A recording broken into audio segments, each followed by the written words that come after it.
दोस्तों नमस्कार, स्वागत है आपका हमारे YouTube चैनल उद्देश्य क्लासेस 91 में। दोस्तों हम लोग जो यूपी पीसीएस प्रारंभिक परीक्षा पूर्व वर्षों की प्रश्नों की जो श्रृंखला देख रहे थे, उसके तहत दोस्तों हम लोग यूपी पीसीएस प्रारंभिक परीक्षा 2018 के प्रश्न पत्रों को देख रहे थे। ठीक है दोस्तों, हम लोगों ने दोस्तों 2019, 2020, 21, 22 और 23 के प्रश्न पत्र को ऑलरेडी कवर कर लिया है, जिससे संबंधित वीडियोज़ हमारे चैनल पर ऑलरेडी अपलोडेड की जा चुकी हैं। ठीक है दोस्तों, और हम लोग दोस्तों यूपी पीसीएस प्रारंभिक परीक्षा 2018 के प्रश्न पत्र को देख रहे थे, जिसमें दोस्तों हम लोगों ने लगभग 45 प्रश्नों को ऑलरेडी कवर कर लिया है, जिससे संबंधित वीडियोस हमारे चैनल पर ऑलरेडी अपलोडेड की जा चुकी हैं। दोस्तों इस वीडियो में हम दोस्तों 46 नंबर प्रश्न से आगे के प्रश्नों को देखेंगे और हमारा टॉपिक चल रहा था दोस्तों पर्यावरण एवं पारिस्थितिकी के प्रश्नों को हम देख रहे थे। ठीक है दोस्तों, तो सारे प्रश्नों को आप लोग ध्यानपूर्वक देखिए। सारे प्रश्न दोस्तों परीक्षा की दृष्टि से इंपॉर्टेंट है। दोस्तों चलिए शुरू करते हैं। 46 नंबर प्रश्न को देखेंगे दोस्तों, क्या कह रहा है हमारा, ध्यानपूर्वक देखिए, क्योंकि पूर्व वर्षों के प्रश्न दोस्तों आगामी परीक्षा की दृष्टि से इंपॉर्टेंट होते हैं। हुबहू प्रश्न दोस्तों रिपीट कर दिए जाते हैं। चलिए देखें दोस्तों, 46 नंबर प्रश्न देखेंगे हम क्या कह रहा है। कह रहा है दोस्तों निम्नलिखित युग्मों में से कौन सा सुमेलित नहीं है। ठीक है, कह रहा है दोस्तों कि निम्नलिखित युग्मों में कौन सा सुमेलित नहीं है। तो याद रखें, बांदीपुर राष्ट्रीय उद्यान कर्नाटक बिल्कुल सही दिया गया है दोस्तों। मानस वन्यजीव अभ्यारण्य असम बिल्कुल सही है। कि पेरियार वन्यजीव अभ्यारण्य केरल बिल्कुल सही है दोस्तों। कह रहा है सिमलीपाल राष्ट्रीय उद्यान, सिमलीपाल राष्ट्रीय उद्यान मध्य प्रदेश, तो यह दोस्तों मध्य प्रदेश में ना होकर उड़ीसा में स्थित है हमारा सिमलीपाल। ठीक है, तो ऑप्शन डी जो दिया गया है, पॉइंट डी दिया गया है, वही हमारा सही सुमेल नहीं है। इस पॉइंट को याद रखिए। फिर से देखेंगे कि निम्नलिखित युग्मों में कौन सुमेलित नहीं है। तो याद रखिए, पहला कह रहा है कि बांदीपुर राष्ट्रीय उद्यान कर्नाटक। ठीक है, बी कह रहा है दोस्तों मानस वन्यजीव अभ्यारण्य असम, सी कह रहा है दोस्तों पेरियार वन्यजीव अभ्यारण्य केरल, और डी कह रहा है सिमलीपाल राष्ट्रीय उद्यान मध्य प्रदेश। तो सिमलीपाल राष्ट्रीय उद्यान दोस्तों मध्य प्रदेश में ना होकर या सिमलीपाल राष्ट्रीय उद्यान दोस्तों हमारा उड़ीसा में है। इस पॉइंट को याद रखिएगा। ऊपर के जो तीनों पॉइंट दिए गए हैं वह दोस्तों सही सुमेल हैं, यानी कि बांदीपुर राष्ट्रीय उद्यान कर्नाटक बिल्कुल सही सुमेल है, मानस वन्यजीव अभ्यारण्य असम बिल्कुल सही सुमेल है, पेरियार वन्यजीव अभ्यारण्य बिल्कुल सही सुमेल है, जबकि सिमलीपाल राष्ट्रीय उद्यान मध्य प्रदेश यह हमारा सही सुमेल नहीं है। सिमलीपाल हमारा उड़ीसा में है। ठीक है, चलिए 47 नंबर प्रश्न को देखें दोस्तों, इंपॉर्टेंट है हमारा। यहाँ देखें 47 नंबर प्रश्न क्या कह रहा है, ध्यानपूर्वक देखेंगे। चलिए दोस्तों, कह रहा है कि निम्नलिखित में से किसमें ओजोन की सर्वाधिक सांद्रता मिलती है। क्या दोस्तों, क्या कह रहा है, निम्नलिखित में से किसमें ओजोन की सर्वाधिक सांद्रता मिलती है। तो याद रखिए दोस्तों स्ट्रेटोस्फीयर, यानी कि दोस्तों हमारा समताप मंडल में। ठीक है, इस पॉइंट को याद रखिएगा, कई बार पूछा गया प्रश्न है कि निम्नलिखित में से किसमें ओजोन की सर्वाधिक सांद्रता मिलती है। तो याद रखिए दोस्तों स्ट्रेटोस्फीयर, यानी कि समताप मंडल में। ठीक है दोस्तों, और मॉन्ट्रियल प्रोटोकॉल भी याद रखिए कि हमारा ओजोन परत के क्षरण से संबंधित है हमारा मॉन्ट्रियल प्रोटोकॉल, यह भी याद रखिए दोस्तों। और निम्नलिखित में से किसमें ओजोन की सर्वाधिक सांद्रता मिलती है, स्ट्रेटोस्फीयर में दोस्तों। और हम लोग ओजोन दिवस दोस्तों 16 सितंबर को सेलिब्रेट करते हैं, यह भी पॉइंट आप लोग याद रखिएगा। इसका सही आंसर ऑप्शन सी होगा। चलिए 48वें नंबर प्रश्न को देखेंगे दोस्तों, क्या कह रहा है हमारा। कह रहा दोस्तों वनस्पति जलवायु का सही सूचक है या कथन संबंधित है। क्या है दोस्तों, कह रहा है कि वनस्पति जलवायु का सही सूचक है या कथन संबंधित है। तो याद रखिए दोस्तों कोपेन से। क्या है, बिल्कुल हम सही आंसर मार्क करेंगे दोस्तों कोपेन से। कह रहा है कि वनस्पति जलवायु का सही सूचक है या कथन संबंधित है। तो याद रखिए दोस्तों कोपेन से। क्या है, वनस्पति जलवायु का सही सूचक है या कथन संबंधित है। तो याद रखिए दोस्तों कोपेन से बिल्कुल सही आंसर हो जाएगा दोस्तों हमारा। ठीक है, ऑप्शन बी बिल्कुल सही आंसर हम मार्क करेंगे। 49वें नंबर प्रश्न की तरफ बढ़ेंगे दोस्तों। कह रहा है सबसे अधिक स्थिर पारिस्थितिक तंत्र कौन सा है। क्या है, सबसे अधिक स्थिर पारिस्थितिकीय तंत्र कौन सा है। तो याद रखिए दोस्तों सागरीय या महासागरीय दोस्तों पारिस्थितिक तंत्र हमारा बिल्कुल सही आंसर होगा। ठीक है, कह रहा है कि सबसे अधिक स्थिर पारिस्थितिकी तंत्र कौन सा है। तो याद रखिए दोस्तों सागरीय या महासागर हमारा पारिस्थितिक तंत्र सबसे स्थिर होता है। ठीक है, कह रहा है कि सबसे अधिक स्थिर पारिस्थितिकी तंत्र कौन सा है। तो याद रखिए दोस्तों सागरीय या महासागर पारिस्थितिक तंत्र हमारा सबसे स्थिर होता है। सबसे अधिक स्थिर पारिस्थितिकी तंत्र कौन सा है। तो सागरीय या महासागर। ठीक है दोस्तों, चलिए बढ़ेंगे 50वें नंबर प्रश्न की तरफ। 49वां के आंसर होगा दोस्तों ऑप्शन ए। ठीक है, चलिए बढ़ेंगे यहाँ। देखिए दोस्तों 50वां नंबर प्रश्न हमारा क्या कह रहा है, यहाँ पर ध्यानपूर्वक देखिएगा। कह रहा है दोस्तों कि वैश्विक ऊष्मन के फलस्वरूप निम्नलिखित में से किसकी बारंबारता की प्रचंडता बढ़ रही है। क्या है दोस्तों, कह रहा है कि वैश्विक ऊष्मन के फलस्वरूप निम्नलिखित में से किसकी बारंबारता की प्रचंडता बढ़ रही है। तो याद रखिए दोस्तों केवल चक्रवात की। ठीक है दोस्तों, केवल तूफान की। फिर दोस्तों कह रहा है कि केवल बवंडर की, तो ऑप्शन डी हम मार्क करेंगे दोस्तों उपर्युक्त सभी की। ठीक है, ऑप्शन डी हम मार्क करेंगे उपर्युक्त सभी की। फिर देखिए कह रहा है दोस्तों कि वैश्विक ऊष्मन के फलस्वरूप निम्नलिखित में से किसकी बारंबारता की प्रचंडता बढ़ रही है, तो याद रखिए केवल चक्रवात की। फिर कह रहा है दोस्तों केवल तूफान की। फिर कह रहा है दोस्तों केवल बवंडर की, तो ऑप्शन डी हम मार्क करेंगे दोस्तों उपर्युक्त सभी की। इस पॉइंट को याद रखिएगा। चलिए 51 नंबर प्रश्न की तरफ बढ़ेंगे दोस्तों। क्या है, देखें दोस्तों ध्यानपूर्वक। कह रहा है निम्नलिखित में से कौन सा स्ववासन संरक्षण रणनीति का उदाहरण नहीं है। क्या है, कह रहा है कि निम्नलिखित में से कौन सा स्ववासन यानी कि दोस्तों इन सीटू संरक्षण रणनीति का उदाहरण नहीं है, तो याद रखिए दोस्तों इसका सही आंसर क्या हम मार्क करेंगे, वह है दोस्तों हमारा वानस्पतिक बाघ। ठीक है, इसका सही आंसर क्या मारेंगे, वानस्पतिक बाघ। ठीक है, कह रहा है निम्नलिखित में से कौन सा स्ववासन संरक्षण रणनीति का उदाहरण नहीं है, यानी कि इन सीटू संरक्षण रणनीति की बात कर रहा है। तो याद रखिए दोस्तों वानस्पतिक बाग। जबकि दोस्तों पवित्र उपवन, हमारे राष्ट्रीय उद्यान, जैव मंडल आगार, ये सब दोस्तों हमारे इन सीटू के उदाहरण ना होके दोस्तों एक्स सीटू के उदाहरण है। ठीक है दोस्तों, जबकि कह रहा है कि निम्नलिखित में से कौन स्ववासन संरक्षण रणनीति का उदाहरण नहीं है, यह दोस्तों पवित्र उपवन, राष्ट्रीय उद्यान, जैव मंडलागार, ये सभी दोस्तों हमारे इन सीटू के उदाहरण है। जबकि वानस्पतिक बाग हमारा दोस्तों एक्स सीटू का उदाहरण है। इस पॉइंट को याद रखिए दोस्तों। ठीक है, कह रहा है निम्नलिखित में से कौन सा स्ववासन संरक्षण रणनीति का उदाहरण नहीं है, तो वानस्पतिक बाग हमारा स्ववासन संरक्षण रणनीति का उदाहरण नहीं है, यानी कि इन सीटू का उदाहरण नहीं है दोस्तों हमारा वानस्पतिक बाग। जबकि दोस्तों पवित्र उपवन, राष्ट्रीय उद्यान, जैव मंडल आगार, ये सभी दोस्तों हमारे इन सीटू के उदाहरण हैं। इस पॉइंट को याद रखिएगा। ठीक है, इन सीटू का उदाहरण कौन सा नहीं है, तो वह है दोस्तों हमारा वानस्पतिक बाग यानी कि बॉटनिकल गार्डन। ठीक है, इस पॉइंट को याद रखिएगा। ऑप्शन बी हमारा बिल्कुल सही आंसर होगा। चलिए दोस्तों, कह रहा है निम्नलिखित में से कौन द्वितीयक प्रदूषक है। क्या है दोस्तों, कह रहा है कि निम्नलिखित में से कौन द्वितीयक प्रदूषक है, तो याद रखिए दोस्तों इसका आंसर हम मार्क करेंगे। क्या मार्क करेंगे इसका आंसर हम मार्क करेंगे दोस्तों, वह है हमारा स्मॉग। ठीक है, वह है दोस्तों हमारा स्मॉग। ठीक है, कह रहा है निम्नलिखित में से कौन द्वितीयक प्रदूषक है, तो याद रखिए दोस्तों स्मॉग। ठीक है, इस पॉइंट को याद रखिए कि निम्नलिखित में से कौन द्वितीयक प्रदूषक है, तो इसका सही आंसर हम मार्क करेंगे दोस्तों ऑप्शन ए स्मॉग। ठीक है, ऑप्शन ए हमारा स्मॉग इसका बिल्कुल सही आंसर होगा। ठीक है, चलिए 53वें नंबर प्रश्न को देखेंगे दोस्तों। कह रहा है कि निम्नलिखित पारिस्थितिक तंत्रों में किसमें प्रजातीय विविधता सापेक्षता काफ़ी अधिक होती है। फिर देखिए कि निम्नलिखित पारिस्थितिक तंत्रों में किसमें प्रजातीय विविधता सापेक्षता काफ़ी अधिक होती है। कह रहा है कि निम्नलिखित पारिस्थितिक तंत्रों में किसमें प्रजातीय विविधता सापेक्षता काफ़ी अधिक होती है, तो याद रखिए दोस्तों इसका सही आंसर बिल्कुल हम मार्क करेंगे। इसमें दो आंसर सही दिया गया है दोस्तों, यानी कि बी भी दिया गया है दोस्तों। ठीक है, और दोस्तों इसका आंसर सी भी दिया गया है। ठीक है, कह रहा है कि उत्तर प्रदेश लोक सेवा आयोग ने विकल्प बी और सी दोनों को सही माना है। निम्नलिखित पारिस्थितिक तंत्रों में किसमें प्रजातीय विविधता सापेक्षता काफ़ी अधिक होती है, तो उष्णकटिबंधीय वार्षिक वन, उष्णकटिबंधीय वर्षा वन जो होते हैं दोस्तों, उसको भी हमारे लोक सेवा आयोग ने आंसर माना है और कोरल रीफ को भी आंसर माना है। तो दोनों आप लोग याद रखिएगा कि निम्नलिखित पारिस्थितिक तंत्रों में किसमें प्रजातीय विविधता सापेक्षता काफ़ी अधिक होती है, तो आयोग ने आंसर दोस्तों उष्णकटिबंधीय वर्षा वन को भी माना है और कोरल रीफ को भी माना है। तो दोनों पॉइंट आप लोग याद रखिएगा। ठीक है दोस्तों, चलिए अब बढ़ेंगे दोस्तों हम 54 नंबर प्रश्न की तरफ, ध्यानपूर्वक देखिएगा। ठीक है, इसमें दोनों आंसर आयोग ने माना था दोस्तों, बी को भी सी को भी, तो यह पॉइंट आप याद रखिएगा। ठीक है, चलिए बढ़ेंगे दोस्तों हम 54 नंबर प्रश्न की तरफ, ध्यानपूर्वक देखते रहें क्या कह रहा है हमारा 54 नंबर प्रश्न। यहाँ देखेंगे, चलिए दोस्तों देखेंगे यहाँ 54 नंबर प्रश्न क्या कह रहा है। कह रहा है दोस्तों जलवायु परिवर्तन पर संयुक्त राष्ट्र सम्मेलन का COP 21 हुआ था। क्या है, जलवायु परिवर्तन पर संयुक्त राष्ट्र का सम्मेलन COP 21 आयोजित हुआ था।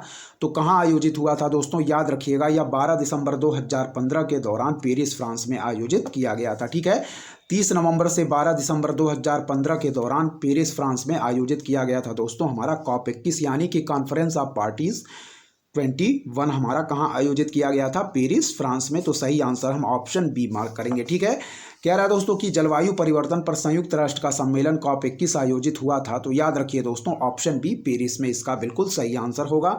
संयुक्त राष्ट्र जलवायु परिवर्तन सम्मेलन COP 21 का 30 नवंबर से 12 दिसंबर 2015 के दौरान पेरिस फ्रांस में आयोजन किया गया था। इस पॉइंट को याद रखिएगा, ऑप्शन बी बिल्कुल सही आंसर होगा। ठीक है, चलिए आगे देखें दोस्तों क्या कह रहा है। कह रहा है दोस्तों कि जलवायु परिवर्तन पर भारत की प्रथम राष्ट्रीय कार्य योजना कब लोकार्पित की गई। कई बार पूछा गया प्रश्न है, याद रखिए। कह रहा है कि जलवायु परिवर्तन पर भारत की प्रथम राष्ट्रीय कार्य योजना कब लोकार्पित की गई थी, तो याद रखिएगा दोस्तों 2008 में इसका बिल्कुल सही आंसर होगा। ठीक है, कह रहा है दोस्तों कि जलवायु परिवर्तन पर भारत की प्रथम राष्ट्रीय कार्य योजना कब लोकार्पित की गई थी, तो याद रखिए 2008 हमारा बिल्कुल सही आंसर होगा दोस्तों। ठीक है, जलवायु परिवर्तन पर भारत की प्रथम राष्ट्रीय कार्य योजना कब लोकार्पित की गई, तो याद रखिए ऑप्शन बी 2008 इसका बिल्कुल सही आंसर होगा दोस्तों। ठीक है, एक पॉइंट यहां देख लें दोस्तों, कह रहा है कि राष्ट्रीय कार्य योजना के कोर के रूप में 8 मिशन है। ठीक है, यह मिशन आप लोग एक बार देख लें। ठीक है, राष्ट्रीय कार्य योजना के कोर के रूप में कितने मिशन है, यह भी याद रखिए 8 मिशन। ठीक है, चलिए देखें यहाँ दोस्तों, राष्ट्रीय सौर मिशन है। ठीक है, राष्ट्रीय संवर्धित ऊर्जा दक्षता मिशन है। ठीक है दोस्तों, फिर है हमारा राष्ट्रीय सतत पर्यावास मिशन है दोस्तों, फिर है दोस्तों राष्ट्रीय जल मिशन है, फिर है दोस्तों हिमालयी पारितंत्र को टिकाऊ बनाने हेतु राष्ट्रीय मिशन है, फिर है दोस्तों राष्ट्रीय हरित भारत मिशन है, फिर दोस्तों राष्ट्रीय सतत कृषि मिशन है, फिर है दोस्तों राष्ट्रीय जलवायु परिवर्तन रणनीतिक ज्ञान मिशन है। ठीक है, 8 हमारे देख लिए। फिर हम लोगों ने देखा, फिर देखेंगे राष्ट्रीय सौर मिशन है दोस्तों। ठीक है, जो हमारे राष्ट्रीय कार्य योजना के कोर के रूप में 8 मिशन है, उनको हम देख लेंगे। सबसे पहले राष्ट्रीय सौर मिशन, फिर राष्ट्रीय संवर्धित ऊर्जा दक्षता मिशन, फिर दोस्तों राष्ट्रीय सतत पर्यावास मिशन, फिर राष्ट्रीय जल मिशन, फिर हिमालयी पारितंत्र को टिकाऊ बनाने हेतु राष्ट्रीय मिशन, फिर राष्ट्रीय हरित भारत मिशन, फिर राष्ट्रीय सतत कृषि मिशन, फिर राष्ट्रीय जलवायु परिवर्तन रणनीतिक ज्ञान मिशन। ठीक है, तो याद रखिएगा 8 मिशन हमारे इसके तहत आप लोग ध्यानपूर्वक याद रखिएगा। चलिए दोस्तों, कह रहा है निम्नलिखित में से कौन मानव जनित जीवों का एक उदाहरण है। ठीक है, कह रहा है निम्नलिखित में कौन मानव जनित जीवों का एक उदाहरण है, तो वह दोस्तों हो जाएगा हमारा ऑप्शन डी यानी कि फसली भूमि। ठीक है, कह रहा है दोस्तों यहाँ पे कि निम्नलिखित में कौन मानव जनित जीवों का एक उदाहरण है, तो वह हो जाएगा दोस्तों हमारा फसली भूमि, ऑप्शन डी। ठीक है, फिर देखिए निम्नलिखित में कौन मानव जनित जीवों का एक उदाहरण है, तो याद रखें ऑप्शन डी फसली भूमि। इस पॉइंट को याद रखिएगा। ठीक है दोस्तों, चलिए बढ़ेंगे, हम देखेंगे आगे के प्रश्नों को देखेंगे दोस्तों। हमारा 57 यानी कि 57 नंबर प्रश्न हमारा क्या कह रहा है, देखें यहाँ ध्यानपूर्वक।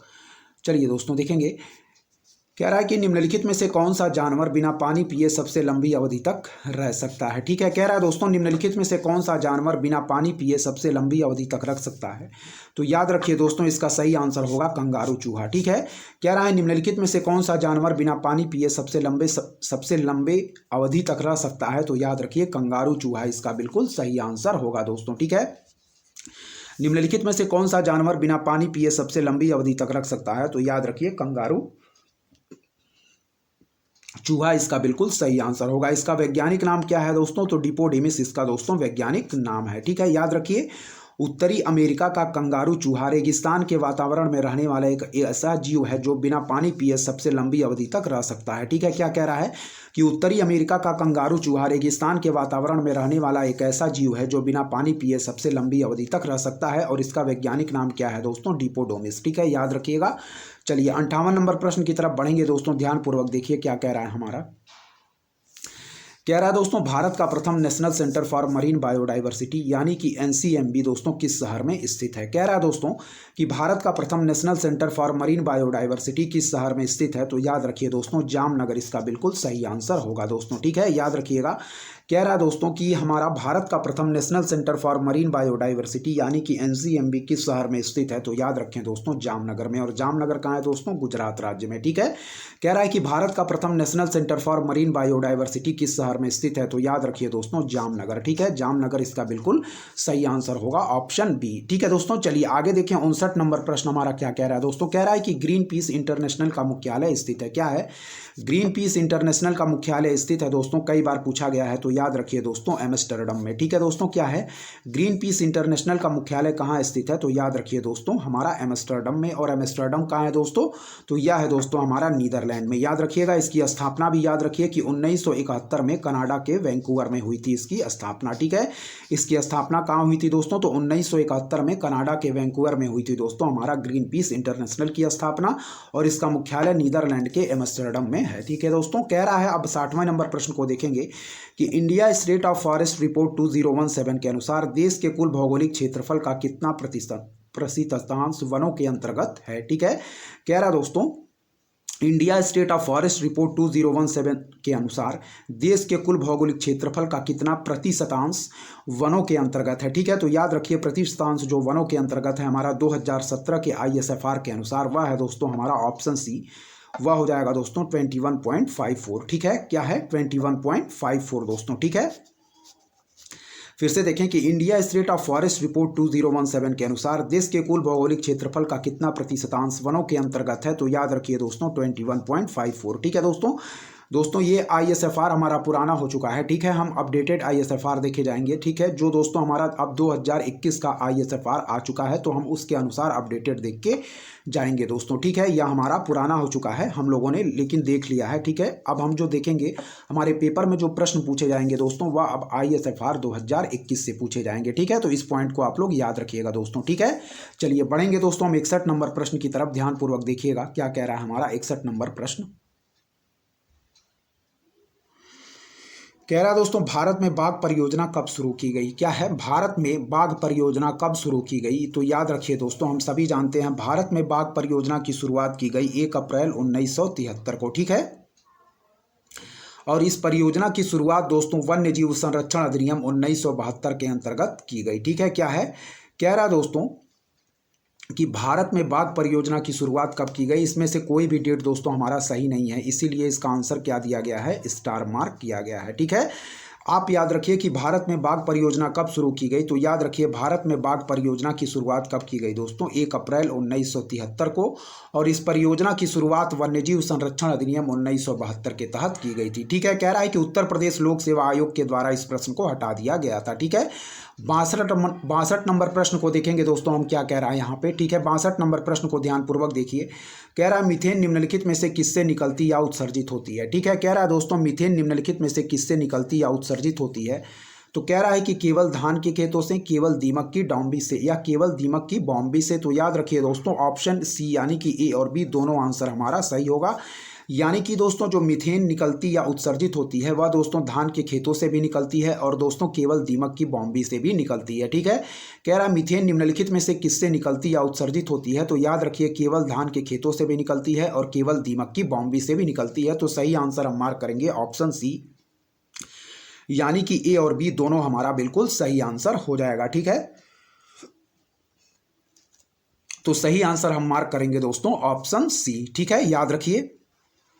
चलिए दोस्तों 63 नंबर प्रश्न की तरफ हम बढ़ेंगे। कह रहा है दोस्तों हरित गृह प्रभाव क्या है। हरित गृह प्रभाव क्या है, तो हरित गृह प्रभाव दोस्तों वैश्विक ताप में वृद्धि है। क्या है दोस्तों, ग्रीन हाउस इफेक्ट क्या है दोस्तों, वह है हमारा वैश्विक ताप में वृद्धि, यानी कि ग्लोबल टेम्परेचर में इंक्रीज होना, वही दोस्तों हमारा वैश्विक ताप में वृद्धि है। ठीक है, याद रखिए हरित गृह प्रभाव क्या है दोस्तों, तो ग्लोबल टेम्परेचर में इंक्रीज हमारा दोस्तों क्या है, वैश्विक तापन यानी कि ग्रीन हाउस इफेक्ट है। ठीक है, कह रहा है कि हरित गृह प्रभाव क्या है, तो याद रखिए वैश्विक ताप में वृद्धि हमारा हरित गृह प्रभाव है। ठीक है दोस्तों, ऑप्शन ए हम बिल्कुल सही आंसर मार्क करेंगे।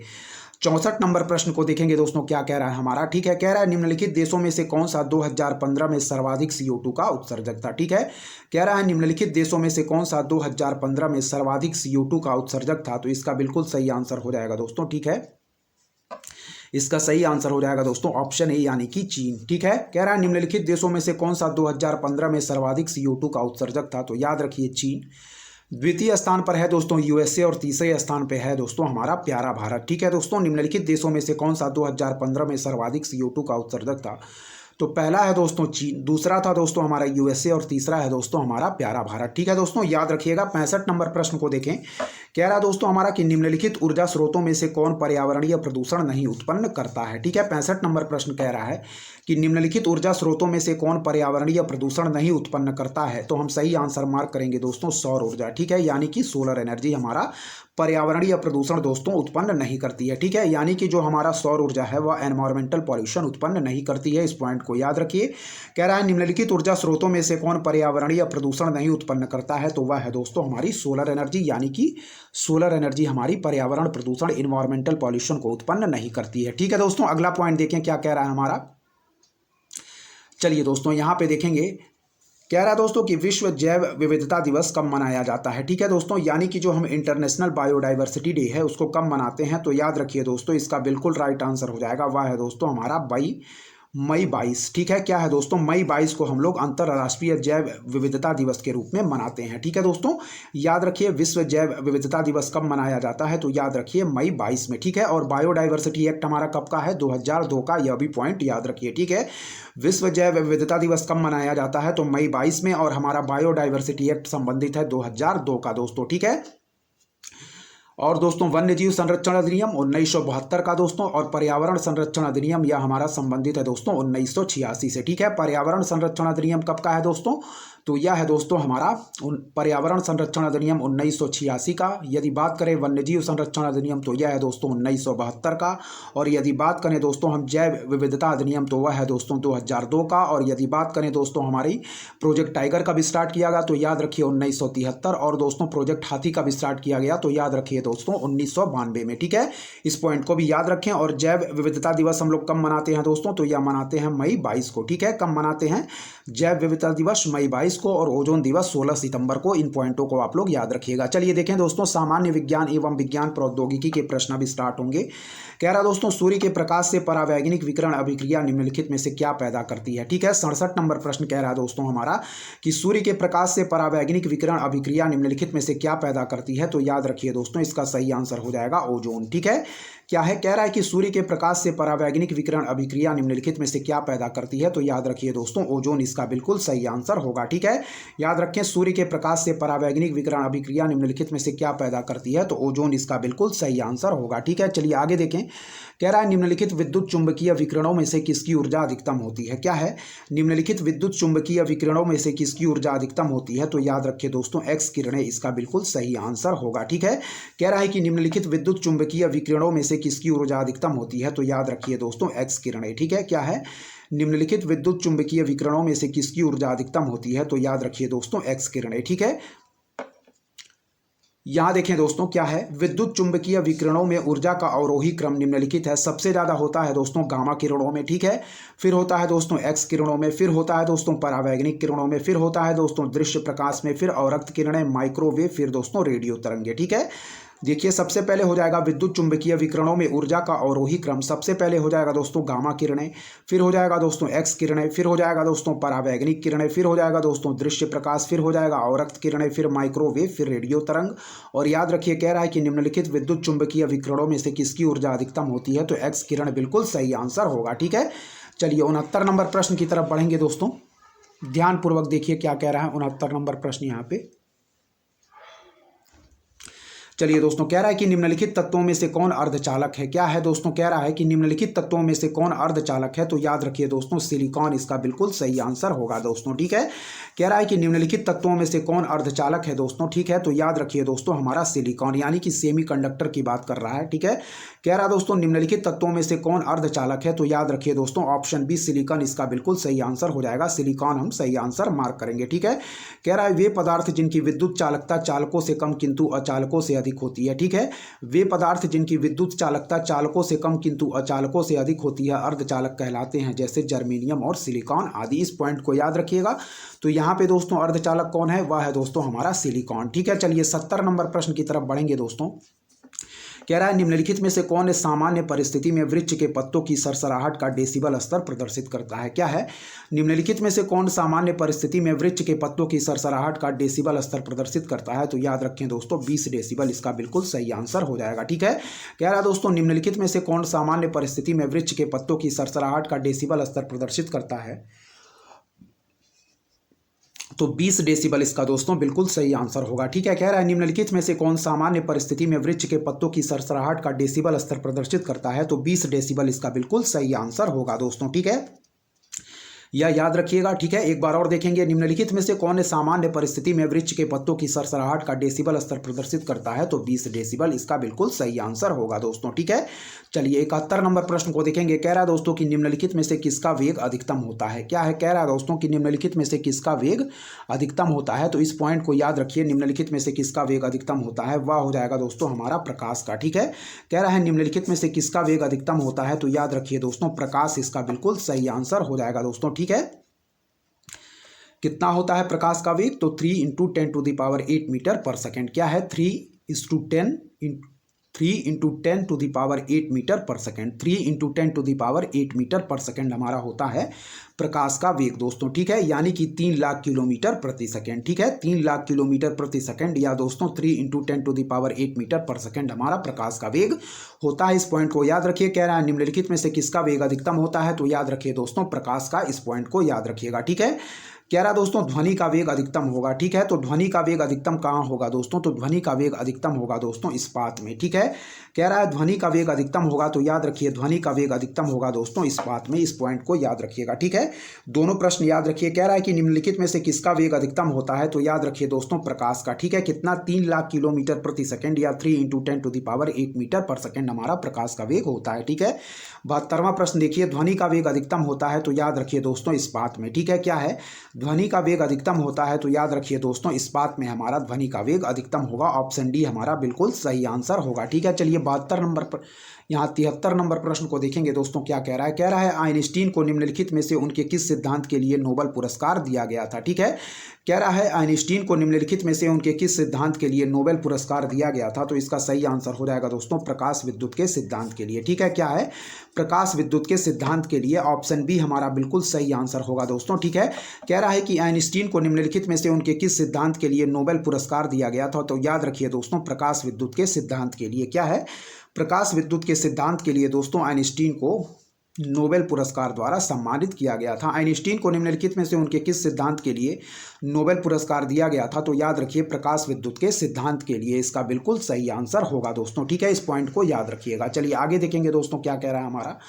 आगे देखें दोस्तों, निम्नलिखित युग्मों में कौन सुमेलित नहीं है, ठीक है। कह रहा है दोस्तों रेनेंटिंग, ठीक है, तो रेनेंटिंग दोस्तों हमारा पनीर में होता है, बिल्कुल सही है दोस्तों, ठीक है।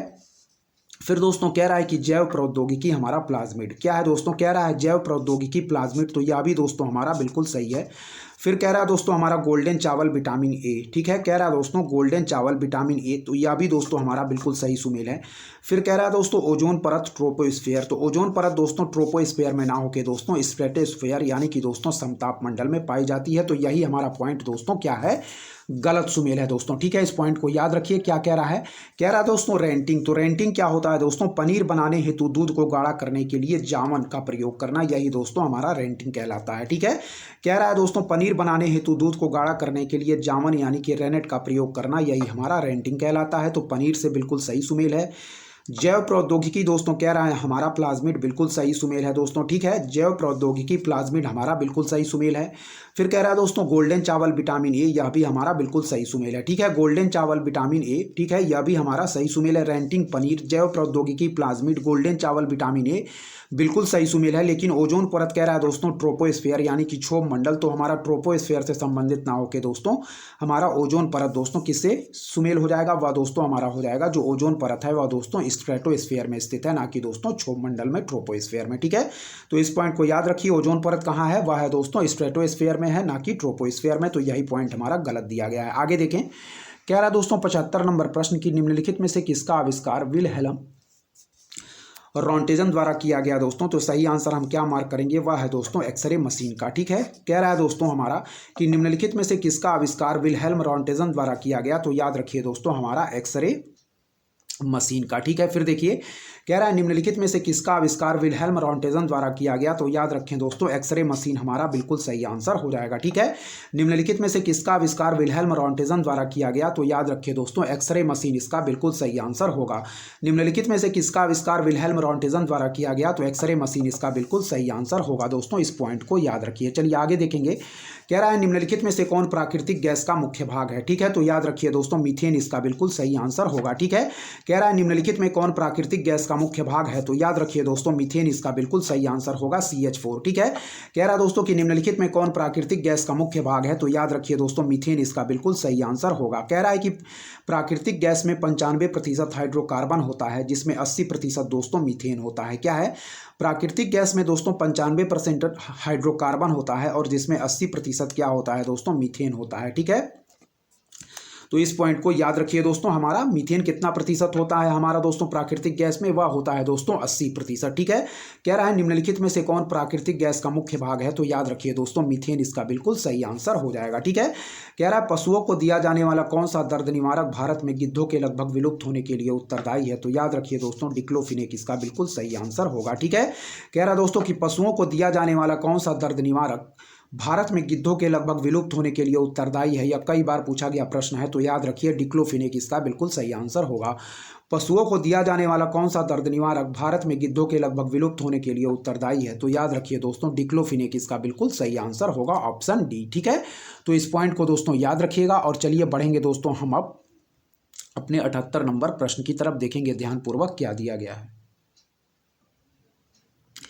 चलिए दोस्तों 78 नंबर प्रश्न कह रहा है कि ग्राफीन होता है, क्या है दोस्तों 78 नंबर प्रश्न कह रहा है दोस्तों कि ग्राफीन होता है। तो ग्राफीन क्या होता है दोस्तों, ग्राफीन दोस्तों कार्बन का नैनो प्रतिरूप होता है। क्या है दोस्तों, कह रहा है कि ग्राफीन होता है, तो याद रखिए ग्राफीन दोस्तों कार्बन का नैनो प्रतिरूप होता है हमारा ग्राफीन। क्या है, ग्राफीन होता है, तो याद रखिए दोस्तों कार्बन का नैनो प्रतिरूप होता है दोस्तों हमारा ग्राफीन। ठीक है, कह रहा है ग्राफीन होता है, तो ग्राफीन क्या होता है, कार्बन का नैनो प्रतिरूप होता है दोस्तों हमारा क्या है, ग्राफीन। ठीक है, इस पॉइंट को याद रखिए, कई बार पूछा गया प्रश्न है दोस्तों।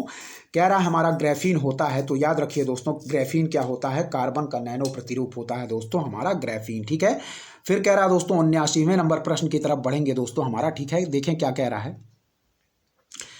धुआं में आंखों को प्रभावित करने वाला कौन सा शक्तिशाली उत्तेज्य होता है। ठीक है, 79 नंबर प्रश्न कह रहा है दोस्तों क्या है कि धुआं में आंखों को प्रभावित करने वाला कौन सा शक्तिशाली उत्तेज्य होता है, तो याद रखिए दोस्तों इसका सही आंसर हो जाएगा पेरोक्सी एसिटाइल नाइट्रेट। क्या है दोस्तों, जिसको हम लोग दोस्तों पैन के नाम से भी जानते हैं, PAN पैन के नाम से भी कह रहा है कि धुआं में आंखों को प्रभावित करने वाला कौन सा शक्तिशाली उत्तेज्य होता है, तो याद रखिए पेरोक्सी एसिटाइल नाइट्रेट। क्या है, पेरोक्सी एसिटाइल नाइट्रेट हमारा दोस्तों इसका सही आंसर हो जाएगा। ठीक है, धुआं में आंखों को प्रभावित करने वाला कौन सा शक्तिशाली उत्तेज्य होता है, तो याद रखिए पेरोक्सी एसिटाइल नाइट्रेट। क्या है, पेरोक्सी एसिटाइल नाइट्रेट इसका बिल्कुल सही आंसर होगा दोस्तों। ठीक है, तो याद रखिएगा ऑप्शन डी बिल्कुल सही आंसर होगा।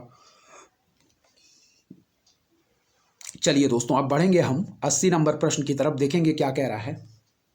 कह रहा है कि डीएनए की द्विकुंडली संरचना किसके द्वारा दी गई। क्या है, डीएनए की द्विकुंडली संरचना किसके द्वारा दी गई, तो याद रखिए दोस्तों इसका सही आंसर हो जाएगा दोस्तों वाटसन तथा क्रिक इसका बिल्कुल सही आंसर हो जाएगा दोस्तों। ठीक है, कह रहा है कि डीएनए की द्विकुंडली संरचना किसके द्वारा दी गई, तो याद रखें दोस्तों वाटसन तथा क्रिक इसका बिल्कुल सही आंसर हो जाएगा ऑप्शन बी। ठीक है, चलिए आगे देखें क्या है।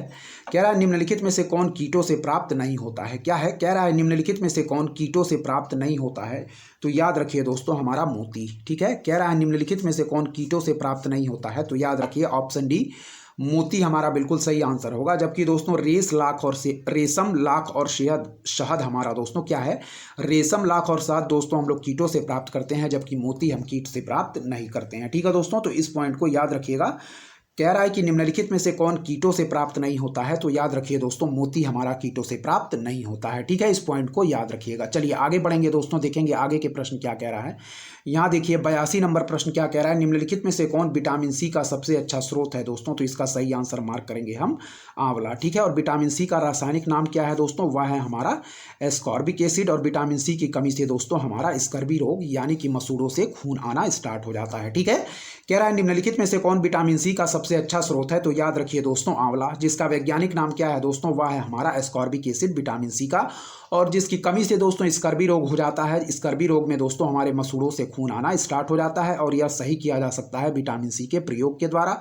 और विटामिन सी दोस्तों सबसे ज़्यादा पाया जाता है, वह है दोस्तों हमारा आंवला में। इस पॉइंट को याद रखिएगा, ऑप्शन डी बिल्कुल सही आंसर होगा। ठीक है, चलिए देखें कह रहा दोस्तों इंसिनरेटर का प्रयोग निम्नलिखित में से किसके लिए किया जाता है। ठीक है, 83 नंबर प्रश्न दोस्तों हमारा कह रहा है कि इंसिनरेटर्स का प्रयोग निम्नलिखित में से किसके लिए किया जाता है, तो याद रखिए दोस्तों कूड़ा कचरा को जलाने के लिए। ऑप्शन ए बिल्कुल सही आंसर होगा दोस्तों। ठीक है, कह रहा है कि इंसिनरेटर्स का प्रयोग निम्नलिखित में से किसके लिए किया जाता है, तो याद रखिए कूड़ा कचरा को जलाने के लिए। ऑप्शन ए इसका बिल्कुल सही आंसर होगा। फिर देखिए कि इंसिनरेटर्स का प्रयोग निम्नलिखित में से किसके लिए किया जाता है, तो याद रखिए ऑप्शन ए कूड़ा कचरा को जलाने के लिए। ठीक है दोस्तों, याद रखिए इस पॉइंट को। चलिए 84वें नंबर प्रश्न को देखेंगे दोस्तों। कह रहा है कि वैश्विक गांव की संकल्पना का विकास आधारित है। क्या है दोस्तों? वैश्विक गांव की संकल्पना का विकास आधारित है दोस्तों, तो परिवहन एवं संचार का विकास, ऑप्शन सी इसका बिल्कुल सही आंसर हो जाएगा दोस्तों। ठीक है, क्या कह रहा है दोस्तों हमारा कि वैश्विक गांव की संकल्पना का विकास आधारित है, तो परिवहन एवं संचार का विकास इसका बिल्कुल सही आंसर होगा। ठीक है, वैश्विक गांव की संकल्पना का विकास आधारित है, तो परिवहन एवं संचार का विकास इसका बिल्कुल सही आंसर होगा, ऑप्शन सी। ठीक है, क्या है? वैश्विक गांव की संकल्पना का विकास आधारित है, तो परिवहन एवं संचार का विकास इसका बिल्कुल सही आंसर होगा। ठीक है, कह रहा है निम्नलिखित में से किसे जेवी नार्लिकर के अनुसार अभी तक क्या है विज्ञान नहीं माना जाता है। क्या है? कह रहा है दोस्तों हमारा कि निम्नलिखित में से किसे जेवी नार्लिकर के अनुसार अभी तक विज्ञान नहीं माना जाता है, तो वह है दोस्तों हमारा ज्योतिष। क्या है दोस्तों? ऑप्शन ए बिल्कुल सही आंसर होगा। कह रहा है निम्नलिखित में से किसे जेवी नार्लिकर के अनुसार अभी तक विज्ञान नहीं माना जाता, तो याद रखिए दोस्तों ऑप्शन ए ज्योतिष हमारा बिल्कुल सही आंसर होगा। ठीक है, निम्नलिखित में से किसे जेवी नार्लिकर के अनुसार अभी तक विज्ञान नहीं माना जाता है, तो ऑप्शन ए ज्योतिष इसका बिल्कुल सही आंसर होगा। जबकि खगोल की, ब्रह्मांड की और नैनो प्रौद्योगिकी को हम लोग विज्ञान मानते हैं, ज्योतिष को विज्ञान नहीं मानते हैं। इस पॉइंट को याद रखिए। 86वें नंबर प्रश्न की तरफ बढ़ेंगे दोस्तों, ध्यानपूर्वक देखें क्या कह रहा है यहां पे।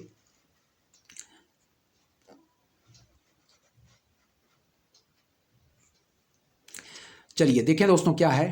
कह रहा है कि सुपरसोनिक क्रूज ब्रह्मोस निम्नलिखित में से किसका एक संयुक्त उपक्रम है। क्या है दोस्तों? कह रहा है सुपरसोनिक क्रूज ब्रह्मोस निम्नलिखित में से किसका एक संयुक्त उपक्रम है, तो याद रखिए दोस्तों इसका सही आंसर हो जाएगा क्या? इसका सही आंसर मार्क करेंगे भारत तथा रूस का। ठीक है दोस्तों, कह रहा है कि हमारा सुपरसोनिक क्रूज ब्रह्मोस निम्नलिखित में से किसका एक संयुक्त उपक्रम है, तो याद रखिए दोस्तों भारत तथा रूस का इसका बिल्कुल सही आंसर होगा कि सुपरसोनिक क्रूज ब्रह्मोस निम्नलिखित में से किसका एक संयुक्त उपक्रम है, तो याद रखिए दोस्तों भारत तथा रूस का इसका बिल्कुल सही आंसर होगा। और ब्रह्मोस मिसाइल का नाम दोस्तों याद रखें, हमारे भारत के ब्रह्मपुत्र नदी और दोस्तों रूस के मास्कोवा नदी के आधार पर रखा गया है हमारी ब्रह्मोस मिसाइल का नाम। इस पॉइंट को भी दोस्तों आप लोग याद रखिएगा। ठीक है, ब्रह्मोस मिसाइल का नाम किसके आधार पर रखा गया है, तो यह दोस्तों हमारे भारत में बहने वाली ब्रह्मपुत्र नदी और रूस में बहने वाली मास्कोवा नदी के आधार पर हमारा ब्रह्मोस का नाम रखा गया है। और यह दोस्तों भारत तथा रूस का एक सुपरसोनिक क्रूज ब्रह्मोस जो है वह एक संयुक्त उपक्रम है। इस पॉइंट को भी याद रखिएगा। चलिए दोस्तों 87 नंबर प्रश्न की तरफ बढ़ेंगे, देखेंगे क्या कह रहा है दोस्तों, ध्यानपूर्वक देखें। कह रहा है निम्नलिखित में से कौन सा कथन सही है, तो चलिए कथन पढ़ते हैं। पहला कह रहा है दोस्तों कि प्राकृतिक आपदाएं सर्वाधिक क्षति विकासशील देशों में करती हैं। क्या है? प्राकृतिक आपदाएं सर्वाधिक क्षति विकासशील देशों में करती हैं दोस्तों। ठीक है, फिर कह रहा है दोस्तों कि भोपाल गैस त्रासदी मानव निर्मित थी। क्या है? कह रहा है भोपाल गैस त्रासदी मानव निर्मित थी। फिर कह रहा है दोस्तों कि भारत आपदा युक्त देश है। क्या है? भारत आपदा युक्त देश है। फिर चौथा कह रहा है कि मैंग्रोव चक्रवातों का प्रभाव कम करते हैं। ठीक है, तो कह रहा है फिर से देखेंगे कि प्राकृतिक आपदाएं सर्वाधिक क्षति विकासशील देशों में करती हैं। ठीक है, फिर कह रहा है भोपाल गैस त्रासदी मानव निर्मित थी। फिर कह रहा है दोस्तों भारत आपदा युक्त देश है। फिर चौथा कह रहा है कि मैंग्रोव चक्रवातों का प्रभाव कम करते हैं। ठीक है, नीचे दिए गए कूटों में से सही उत्तर चुनिए। इसका आंसर स्टार मार्क किया गया है, हम व्याख्या एक बार देख लेंगे। ठीक है, कह रहा दोस्तों प्रश्न पत्र में हिंदी और अंग्रेजी में कथन 3 क्या था? भिन्न भिन्न था। क्या है? प्रश्न पत्र में हिंदी और अंग्रेजी में कथन 3 जो है दोस्तों वह भिन्न भिन्न था। क्या कह रहा है? हिंदी में था कि भारत आपदा युक्त देश है। ठीक है, कह रहा है हिंदी में था भारत आपदा युक्त देश है, जबकि अंग्रेजी में था कि India is a disaster free country. ठीक है दोस्तों, इस पॉइंट को याद रखिएगा। कह रहा है कि हिंदी में था दोस्तों स्टेटमेंट हमारा कि भारत आपदा युक्त देश है, जबकि अंग्रेजी में था कि India is a disaster free country. ठीक है, यहाँ युक्त दिया गया था हिंदी में, जबकि इंग्लिश में क्या दिया गया था? मुक्त दिया गया था। ठीक है, क्या है? हिंदी में युक्त दिया गया था दोस्तों स्टेटमेंट, जबकि इंग्लिश में क्या दिया गया था? मुक्त। इसीलिए अन्य तीनों कथन जो दिए गए हैं दोस्तों हमारे सही हैं। ठीक है, यानी कि दोस्तों जो हमारे यहाँ दिया गया है भारत आपदा युक्त देश है, या इंग्लिश में जो था दोस्तों स्टेटमेंट वह दिया गया था कि आपदा मुक्त देश है, तो यह स्टेटमेंट हमारा गलत है। ठीक है दोस्तों, हिंदी में कुछ दूसरा दिया गया था, इंग्लिश में कुछ दूसरा दिया गया था, इसीलिए इस प्रश्न को आयोग ने दोस्तों मूल्यांकन से बाहर कर दिया था। ठीक है, तो याद रखें जो तीनों स्टेटमेंट है यह आप लोग याद रखिएगा कि प्राकृतिक आपदाएं सर्वाधिक क्षति विकासशील देशों में करती हैं, भोपाल गैस त्रासदी एक मानव निर्मित त्रासदी थी दोस्तों, और मैनग्रोव चक्रवातों का प्रभाव कम करते हैं। तो 1, 2 और 4 स्टेटमेंट सही हैं, जबकि तीसरा हमारा गलत है। ठीक है दोस्तों, इस पॉइंट को आप लोग याद रखिएगा। ठीक है, यहां देखें क्या नोट पढ़ लीजिए कि उत्तर प्रदेश लोक सेवा आयोग के द्वारा इस प्रश्न को मूल्यांकन से बाहर कर दिया गया था। ठीक है, चलिए दोस्तों अब हमारे स्टार्ट होते हैं दोस्तों पॉलिटी के प्रश्न स्टार्ट होंगे। भारतीय संविधान एवं राज्य व्यवस्था। ठीक है, कह रहा है कि सर्वप्रथम संसदात्मक सरकार किस देश में आरंभ की गई। क्या है दोस्तों, कह रहा है कि सर्वप्रथम संसदात्मक सरकार किस देश में आरंभ की गई। तो याद रखें दोस्तों, ग्रेट ब्रिटेन यूके में। क्या है, कह रहा दोस्तों कि सर्वप्रथम संसदात्मक सरकार किस देश में आरंभ की गई। तो याद रखिए option a great Britain UK में। ठीक है, सर्वप्रथम संसदात्मक सरकार किस देश में आरंभ की गई। तो याद रखें option a great Britain UK में बिल्कुल सही आंसर होगा दोस्तों। इस पॉइंट को याद रखिएगा। ठीक है, सर्वप्रथम संसदात्मक सरकार ग्रेट ब्रिटेन में 1832 ईस्वी में प्रारंभ की गई। डेट भी आप लोग याद रखिएगा, कब, 1832 में दोस्तों। ठीक है, चलिए बढ़ेंगे हम आगे के प्रश्नों की तरफ, देखेंगे क्या कह रहा है। चलिए दोस्तों देखें यहाँ पे क्या है, कह रहा है दोस्तों भारत की संविधान सभा की अंतिम बैठक की सही तिथि बताइए। क्या है, भारत की संविधान की अंतिम बैठक की सही तिथि बताइए दोस्तों। तो याद रखिएगा 24 जनवरी। क्या है, 24 जनवरी इसका बिल्कुल सही आंसर हो जाएगा दोस्तों, 24 जनवरी 1950। ठीक है, याद रखिए यह क्या कह रहा है दोस्तों यहाँ पे। ठीक है, यह 1950 होगा दोस्तों। ठीक है, यहाँ पे क्या होगा, 1950। कह रहा दोस्तों कि भारत की संविधान सभा की अंतिम बैठक की सही तिथि बताइए। तो वह हो जाएगा दोस्तों हमारा 24 जनवरी 1950। इसका बिल्कुल सही आंसर होगा। ठीक है, भारत की संविधान सभा की अंतिम बैठक की सही तिथि बताइए। तो वह हो जाएगा दोस्तों 24 जनवरी 1950। ठीक है, भारत की संविधान सभा की अंतिम बैठक कब हुई। तो 24 जनवरी 1950 इसका बिल्कुल सही डेट है, याद रखिएगा दोस्तों। ठीक है, चलिए आगे देखेंगे क्या है। कह रहा दोस्तों भारत के संविधान की प्रस्तावना में कितने प्रकार का न्याय, स्वतंत्रता, समानता एवं भ्रातृत्व का उसी क्रम में उल्लेख किया गया है। ठीक है, याद रखिए, कह रहा है भारत के संविधान की प्रस्तावना में कितने प्रकार का न्याय, स्वतंत्रता, समानता एवं भ्रातृत्व का उसी क्रम में उल्लेख किया गया है। ठीक है दोस्तों, तो याद रखें दोस्तों कितने प्रकार की, यहाँ देखें डिटेल देखें। कह रहा है भारत के संविधान की प्रस्तावना में यदि समानता की बात करें तो 2 प्रकार की समानता है दोस्तों। ठीक है, याद रखिएगा, प्रतिष्ठा और अवसर की समानता। क्या है, 2 प्रकार की समानता है दोस्तों, प्रतिष्ठा और अवसर की समानता। एक प्रकार का दोस्तों भ्रातृत्व है, वह याद रखिएगा दोस्तों बंधुता। क्या है दोस्तों, एक प्रकार का भ्रातृत्व है, वह है दोस्तों बंधुता। ठीक है, फिर दोस्तों 5 प्रकार की स्वतंत्रता है। याद रखिए दोस्तों क्या है, 5 प्रकार की दोस्तों स्वतंत्रता है, वह है विचार, अभिव्यक्ति, विश्वास, धर्म और उपासना की स्वतंत्रता। क्या है, विचार, अभिव्यक्ति, विश्वास, धर्म और उपासना की स्वतंत्रता, 5 प्रकार की स्वतंत्रता।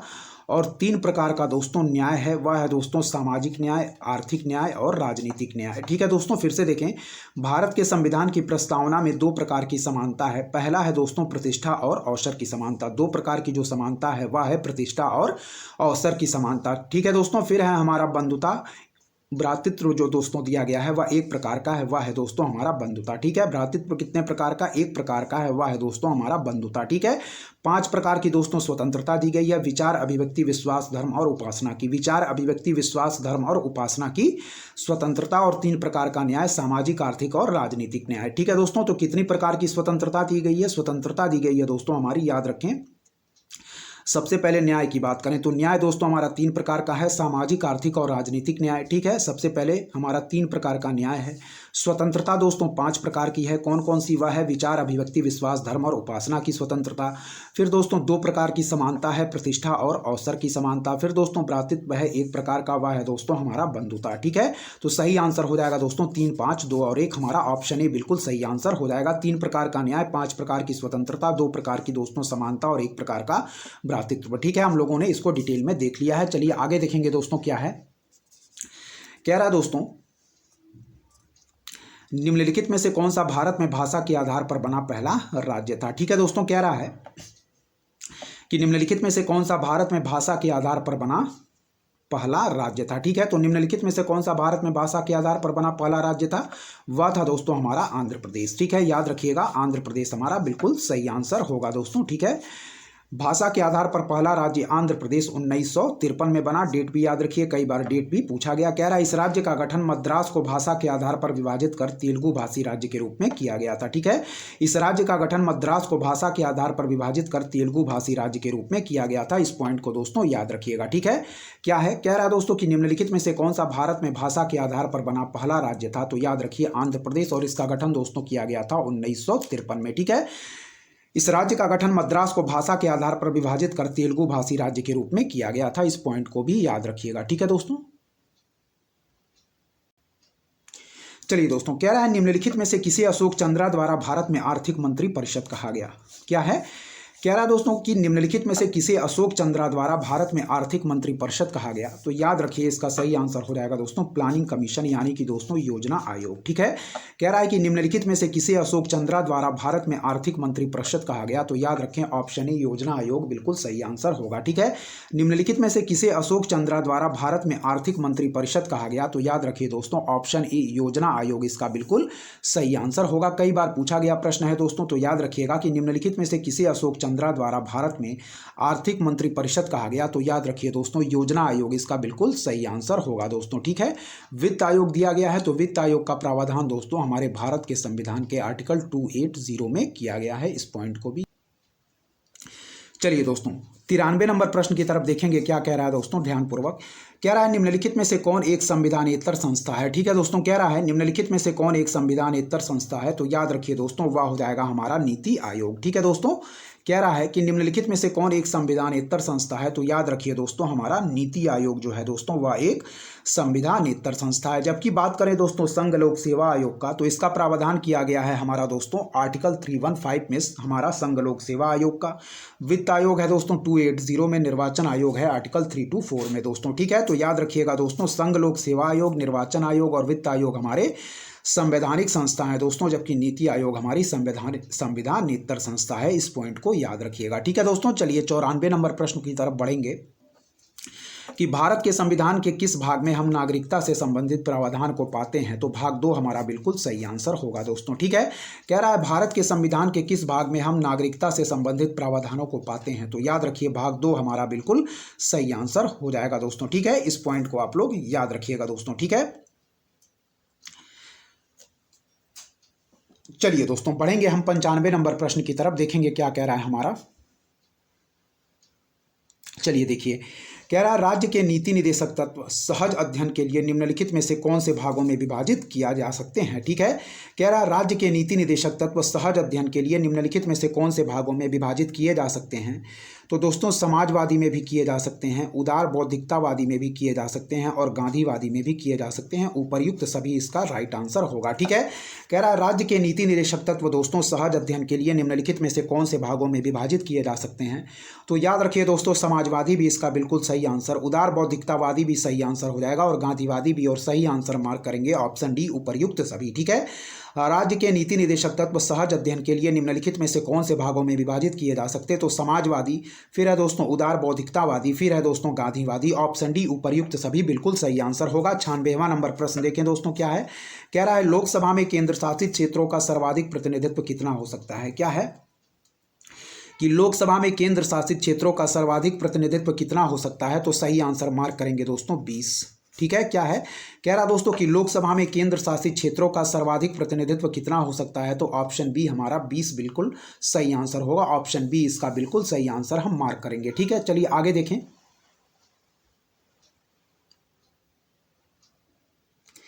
चलिए देखिए दोस्तों 97 नंबर प्रश्न क्या कह रहा है। कह रहा है बिना अनुमति के कितने दिन संसद से अनुपस्थित रहने पर किसी सांसद को अयोग्य घोषित किया जा सकता है। तो इसका सही आंसर हो जाएगा दोस्तों 60 दिन। क्या है, क्या कह रहा है दोस्तों, फिर से देखें। कह रहा है कि बिना अनुमति के कितने दिन संसद से अनुपस्थित रहने पर किसी सांसद को अयोग्य घोषित किया जा सकता है। तो 60 दिन यानी कि दोस्तों 2 महीने। ठीक है, याद रखिए बिना अनुमति के कितने दिन संसद से अनुपस्थित रहने पर किसी सांसद को अयोग्य घोषित किया जा सकता है। तो 60 दिन इसका बिल्कुल सही आंसर हो जाएगा दोस्तों। ठीक है, फिर से देखें कि बिना अनुमति के कितने दिन संसद से अनुपस्थित रहने पर किसी सांसद को अयोग्य घोषित किया जा सकता है। तो 60 दिन बिल्कुल सही आंसर होगा इसका। ठीक है, चलिए 98 नंबर प्रश्न को देखेंगे दोस्तों। कह रहा है निम्नलिखित में से किसके संबंध में राज्यसभा का अनन्य अधिकार है। क्या है, निम्नलिखित में से किसके संबंध में राज्यसभा का अनन्य अधिकार है। तो याद रखिए एक नई अखिल भारतीय सेवा के सृजन हेतु संतुष्टि करना। क्या है दोस्तों हमारा एक नई अखिल भारतीय सेवा के सृजन हेतु संतुष्टि करना, इसका बिल्कुल सही आंसर हो जाएगा। ठीक है,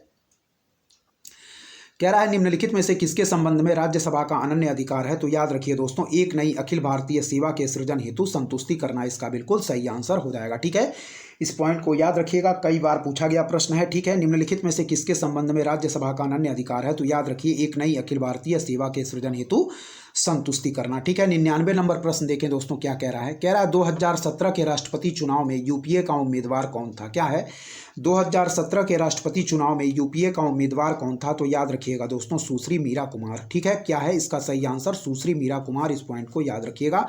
कह रहा है 2017 के राष्ट्रपति चुनाव में यूपीए का उम्मीदवार कौन था? तो याद रखिएगा दोस्तों, इसका बिल्कुल सही आंसर हो जाएगा, वह है सुश्री मीरा कुमार। इसका बिल्कुल सही आंसर हो जाएगा। ठीक है, 100वें नंबर प्रश्न की तरफ बढ़ेंगे दोस्तों, देखेंगे क्या दे रहा है हमारा यहाँ पे। चलिए देखें दोस्तों ध्यानपूर्वक। कह रहा है निम्नलिखित में से किसे भंग नहीं किया जा सकता है पर समाप्त किया जा सकता है? क्या है? निम्नलिखित में से किसे भंग नहीं किया जा सकता पर समाप्त किया जा सकता है? तो इसका सही आंसर हो जाएगा दोस्तों विधान परिषद। ठीक है, कह रहा है निम्नलिखित में से किसे भंग नहीं किया जा सकता पर समाप्त किया जा सकता है? तो वह है दोस्तों विधान परिषद। ठीक है, कह रहा दोस्तों निम्नलिखित में से किसे भंग नहीं किया जा सकता है दोस्तों पर क्या समाप्त किया जा सकता है? तो याद रखिए दोस्तों विधान परिषद। ठीक है, और विधान परिषद का जो दोस्तों हम लोग क्या करते हैं, गठन करते हैं, वह आर्टिकल 169 के तहत गठन करते हैं। यह भी दोस्तों याद रखिएगा। कह रहा दोस्तों निम्नलिखित में से किसे भंग नहीं किया जा सकता है पर समाप्त किया जा सकता है? तो याद रखिए ऑप्शन डी। ठीक है, और विधान परिषद का प्रावधान आर्टिकल 169 के तहत दिया गया है। इस पॉइंट को भी याद रखें। चलिए देखें दोस्तों क्या कह रहा है 101वां नंबर प्रश्न। कह रहा दोस्तों कि भारतीय संविधान में भारत की आधिकारिक भाषा से जुड़े प्रावधानों में संसद संशोधन कर सकती है? क्या है? कह रहा है कि भारतीय संविधान में भारत की आधिकारिक भाषा में जुड़े प्रावधानों में संसद संशोधन कर सकती है तो अपने सदस्यों के साधारण बहुमत द्वारा। ठीक है दोस्तों, इसका सही आंसर होगा ऑप्शन ए। क्या है? फिर से देखें। कह रहा दोस्तों कि भारतीय संविधान में भारत की आधिकारिक भाषा में जुड़े प्रावधानों में संसद संशोधन कर सकती है तो याद रखिए दोस्तों अपने सदस्यों के साधारण बहुमत द्वारा। ठीक है, फिर से देखें कि भारतीय संविधान में भारत की आधिकारिक भाषा में जुड़े प्रावधानों में संसद संशोधन कर सकती है तो अपने सदस्यों के साधारण बहुमत द्वारा। इस पॉइंट को याद रखिएगा दोस्तों। ठीक है, एक बार और देखें। कह रहा है दोस्तों कि भारतीय संविधान में भारत की आधिकारिक भाषा में जुड़े प्रावधानों में संसद संशोधन कर सकती है तो अपने सदस्यों के साधारण बहुमत द्वारा। इस पॉइंट को याद रखिएगा, ऑप्शन ए बिल्कुल सही आंसर होगा। चलिए दोस्तों आगे देखें क्या कह रहा है दोस्तों। कह रहा है कि सरकारिया आयोग की संतुष्टियां निम्नलिखित में से किससे संबंधित हैं? क्या है? सरकारिया आयोग की संतुष्टियां निम्नलिखित में से किससे संबंधित हैं? तो याद रखिए केंद्र राज्य संबंध हमारा बिल्कुल सही आंसर हो जाएगा। ठीक है, कह रहा है सरकारिया आयोग की संतुष्टियां निम्नलिखित में से किससे संबंधित हैं? तो याद रखिए दोस्तों केंद्र राज्य संबंध हमारा बिल्कुल सही आंसर हो जाएगा दोस्तों। केंद्र राज्य संबंध इसका बिल्कुल सही आंसर होगा। ठीक है दोस्तों, यानी कि सेंट्रल स्टेट रिलेशन से संबंधित है हमारा सरकारिया आयोग के प्रावधान। ठीक है, चलिए आगे देखेंगे। 103वां नंबर प्रश्न देखें दोस्तों क्या कह रहा है। कह रहा है समलैंगिकता संबंधी सर्वोच्च न्यायालय का निर्णय निम्नलिखित में से किससे संबंधित है? क्या है दोस्तों? कह रहा है कि समलैंगिकता संबंधी सर्वोच्च न्यायालय का निर्णय निम्नलिखित में से किससे संबंधित है? तो याद रखिए दोस्तों बिल्कुल सही आंसर हो जाएगा दोस्तों हमारा क्या, वह हो जाएगा दोस्तों हमारा भारतीय दंड संहिता की धारा 377। क्या है दोस्तों? ऑप्शन ए बिल्कुल सही आंसर हम मार्क करेंगे, भारतीय दंड संहिता की धारा 377। ठीक है, कह रहा है कि समलैंगिकता संबंधी सर्वोच्च न्यायालय का निर्णय निम्नलिखित में से किससे संबंधित है? तो याद रखिए भारतीय दंड संहिता की धारा 377। क्या है? समलैंगिकता संबंधी सर्वोच्च न्यायालय का निर्णय निम्नलिखित में से किससे संबंधित है? तो याद रखिए भारतीय दंड संहिता की धारा 377। क्या है? भारतीय दंड संहिता की धारा 377 दोस्तों हमारा समलैंगिकता संबंधी सर्वोच्च न्यायालय के निर्णय से संबंधित है। भारतीय दंड संहिता की धारा 377। 104 नंबर प्रश्न देखेंगे। कह रहा है भारतीय न्यायिक व्यवस्था में जब जनहित याचिका को शामिल किया गया उस समय भारत के मुख्य न्यायाधीश कौन थे? तो याद रखिए दोस्तों पीएन भगवती। ठीक है, क्या है दोस्तों? कह रहा है कि भारतीय न्यायिक व्यवस्था में जब जनहित याचिका को शामिल किया गया उस समय भारत के मुख्य न्यायाधीश कौन थे? तो याद रखिए दोस्तों पीएन भगवती इसका बिल्कुल सही आंसर हो जाएगा। ठीक है दोस्तों, चलिए आगे देखें। कह रहा है भारत सरकार द्वारा महिला एवं बाल विकास के लिए स्वतंत्र मंत्रालय कब स्थापित किया गया? ठीक है, भारत सरकार द्वारा महिला एवं बाल विकास के लिए दोस्तों स्वतंत्र मंत्रालय कब स्थापित किया गया? तो इसका आंसर स्टार मार्क किया गया है, हम डिटेल पढ़ लेंगे दोस्तों। ठीक है, चलिए देखें यहां क्या दिया गया है, डिटेल पढ़ेंगे। कह रहा है दोस्तों हमारा कि 1985 में मानव संसाधन विकास मंत्रालय की स्थापना हुई। क्या है? कह रहा है कि 1950 में मानव संसाधन विकास मंत्रालय की स्थापना हुई। कह रहा है सन 2006 तक महिला एवं बाल विकास इसी मंत्रालय का एक विभाग था। क्या है? सन 2006 तक महिला एवं बाल विकास इसी मंत्रालय का एक विभाग था। फिर कह रहा है 30 जनवरी 2006 को महिला एवं बाल विकास विभाग को एक पृथक मंत्रालय का रूप दिया गया। तो इसमें कोई भी ऑप्शन सही नहीं दिया गया है। ठीक है दोस्तों, क्या है? भारत सरकार द्वारा महिला एवं बाल विकास के लिए स्वतंत्र मंत्रालय कब स्थापित किया गया? तो याद रखिए 2006 इसका सही आंसर होगा दोस्तों। ठीक है, कह रहा है यहाँ पे कि 30 जनवरी 2006 को महिला एवं बाल विकास विभाग को एक पृथक मंत्रालय का रूप दिया गया, अतः प्रश्न में दिए गए विकल्पों में से कोई भी सही उत्तर नहीं है। ठीक है, कह रहा है कि उत्तर प्रदेश लोक सेवा आयोग के द्वारा इस प्रश्न को क्या कर दिया गया था, मूल्यांकन से बाहर किया गया। लेकिन आप लोग सही आंसर याद रखिए, यदि पूछा जाता है कि भारत सरकार द्वारा महिला एवं बाल विकास के लिए स्वतंत्र मंत्रालय कब स्थापित किया गया, तो याद रखिए दोस्तों 30 जनवरी 2006 को। ठीक है, 2006 इसका राइट आंसर होगा, इस पॉइंट को याद रखिएगा। ठीक है, चलिए भारतीय अर्थव्यवस्था की तरफ बढ़ेंगे दोस्तों। क्या दिया गया है हमारा प्रश्न यहां देखेंगे।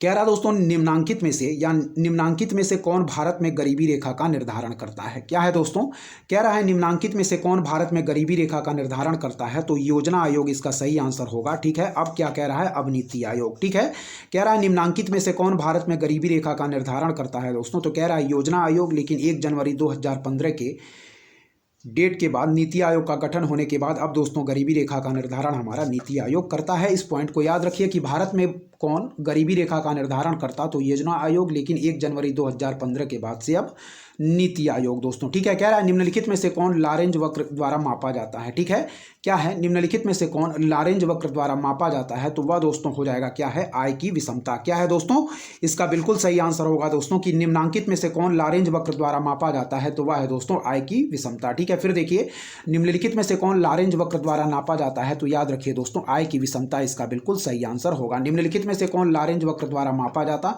तो आय की विषमता दोस्तों, इसको आप लोग याद रखिएगा, कई बार पूछा गया प्रश्न है। ठीक है, अब बढ़ेंगे दोस्तों 108वें नंबर प्रश्न की तरफ।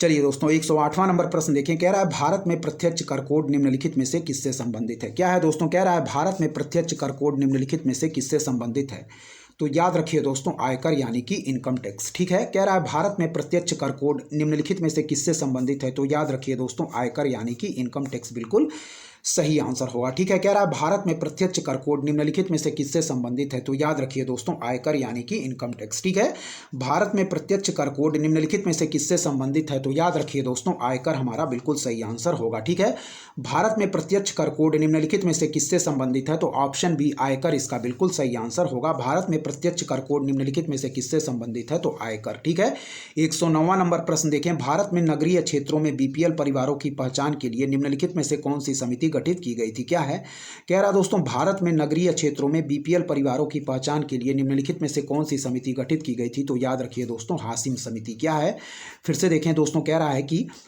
भारत में नगरीय क्षेत्रों में बीपीएल परिवारों की पहचान के लिए निम्नलिखित में से कौन सी समिति गठित की गई थी, तो याद रखिए दोस्तों हाशिम समिति इसका बिल्कुल सही आंसर होगा। ठीक है, भारत में नगरीय क्षेत्रों में बीपीएल परिवारों की पहचान के लिए निम्नलिखित में से कौन सी समिति गठित की गई थी, तो याद रखिए दोस्तों हाशिम समिति इसका बिल्कुल सही आंसर होगा। ठीक है, आगे के प्रश्नों को देखें दोस्तों क्या दे रहा है यहाँ पे। कह रहा दोस्तों 110वां नंबर प्रश्न की निम्नलिखित कर में से कौन सा कर ग्राम पंचायतों द्वारा लगाया जाता है। क्या है, निम्नलिखित करों में से कौन सा कर ग्राम पंचायतों द्वारा लगाया जाता है, तो याद रखिए दोस्तों हमारा इसका सही आंसर होगा स्थानीय मेलों पर कर। क्या है दोस्तों, ऑप्शन सी जो दिया गया है स्थानीय मेलों पर कर दोस्तों हमारा ग्राम पंचायतों द्वारा लगाया जाता है।